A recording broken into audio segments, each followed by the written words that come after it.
নমস্কার বন্ধুরা, ডলিস ওয়ার্ল্ডে আপনাদের সবাইকে স্বাগত। আজকে আপনাদের সামনে আবারও নতুন একটা রেসিপি নিয়ে হাজির হয়ে গেছি, লাউয়ের কোফতা কারি। চলো দেখে নেওয়া যাক আমার কী কী উপকরণ লাগছে। নিয়ে নিয়েছি লাউ, কুচনো পেঁয়াজ, সামান্য কাজু আর ছোট ছোট কেটে রাখা টমেটো, আদা আর রসুন।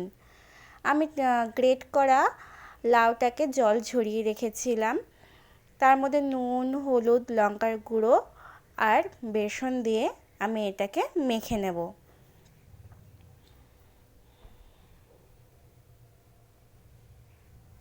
বেসনটা আপনারা পরিমাণ মতো দেবেন। আমি গোল গোল করে শেপ করে নিয়েছি। এবার আমি এটাকে ভেজে নেব। আমি এটাকে গোল্ডেন ব্রাউন করে ভেজে নেব।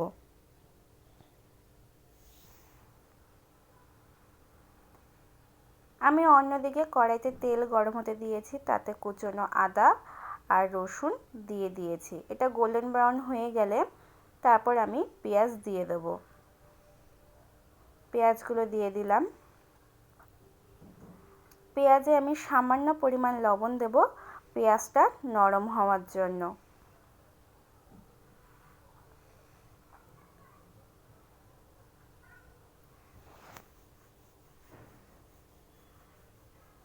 পেঁয়াজটা দেখো নরম হয়ে এসেছে। এবার আমি টমেটোগুলো দিয়ে দিলাম।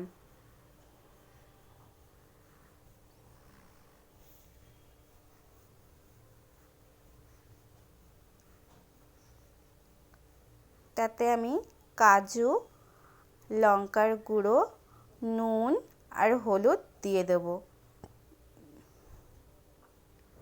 আপনারা লঙ্কার গুঁড়োটা পরিমাণ মতো দেবেন। আর দিয়ে দিলাম সামান্য নুন।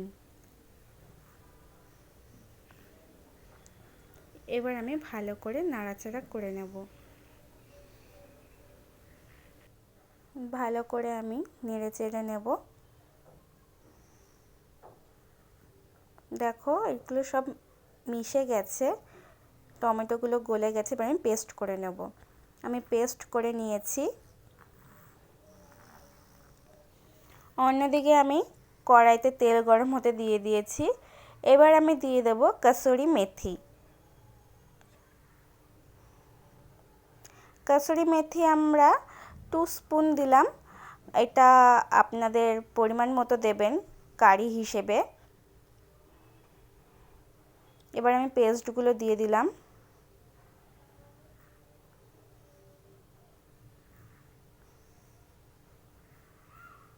ভালো করে কষিয়ে নেব। এবার আমি লঙ্কার গুঁড়ো আর নুন দিয়ে দেব। আপনারা এখানে ঝালটা পরিমাণ মতো দেবেন, আপনারা যে যেরকম ঝাল খেতে চান, কম বেশি। আমি এখানে একটু ঝালটা বেশিই খাবো, তার জন্য একটু ঝাল দিলাম, কারণ এখানে কাজুর একটা মিষ্টি ভাব, পেঁয়াজের মিষ্টি ভাব লাগে, তার জন্য লঙ্কার গুঁড়োটা আমি বেশি দেবো। এবার দিয়ে দিলাম জল পরিমাণ মতো। বেশি জল লাগবে না এখানে।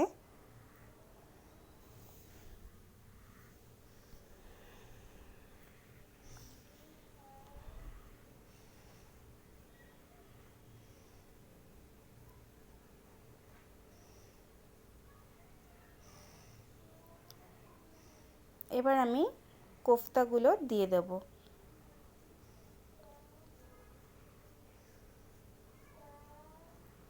আমি এটা কিছুক্ষণ ফুটিয়ে নেব। দেখো এটা ফুটছে, আর কিছুক্ষণ পর আমি এটা নামিয়ে নেব।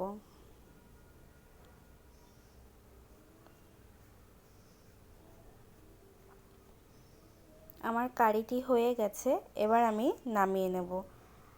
নামিয়ে পরিবেশন করছি। এখানে আমি দেখতে সুন্দর লাগার জন্য, ডেকোরেশনের জন্য একটু কাজু আর কসুরি মেথি আর ধনেপাতা দিয়ে গার্নিশ করেছি। এটি খেতে অসম্ভব ভালো লাগে। আপনারা পরোটা বা ভাতের সাথেও খেতে পারেন। আপনারা বাড়িতে অবশ্যই এটা ট্রাই করবেন। আমার ভিডিওটি যদি আপনাদের ভালো লেগে থাকে তাহলে লাইক, সাবস্ক্রাইব এবং কমেন্ট করে জানাবেন যে এটি খেতে কেমন লাগলো। আবার দেখা হবে নেক্সট ভিডিওতে। ধন্যবাদ।